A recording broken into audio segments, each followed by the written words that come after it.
I'm often asked, why do you do these things? And I can tell you, you have no idea the sensation of getting on the top of a 40-foot wave, watching the bow drop off, and then disappearing down this tunnel of 30-knot spray. It is absolutely fantastic, particularly if you have Tina Turner on full blast as you go. One of the funny things about life is there's 1,000 reasons on the shelf why you can't, you won't, you shouldn't. All the experts will come out of the woodwork. But there's also a kind of a simplicity, and that is that you can always get up and have a go. And we're always asked, what did you learn?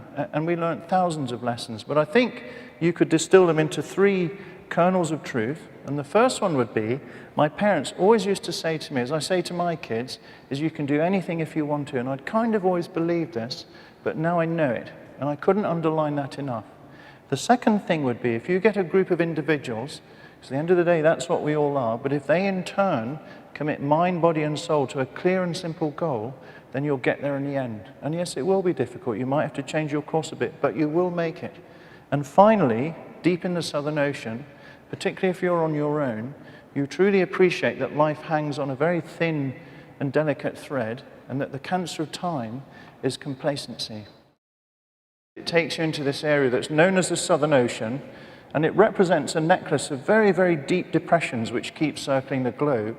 And if you look at the chart, by a freak of nature, there's no landmass to inhibit the waves.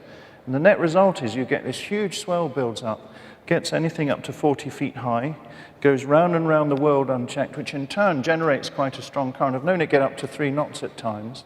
So as a sailor, on the one hand, you have this fantastic resource of energy that you can tap into, whereas on the other hand, it gets really quite hostile. As you get deep south, sea temperature drops to -1, the wind chill on deck can drop to -30, and then of course you have icebergs dotted around. So it's very much a war and not a battle, in the sense that to win, first you have to finish.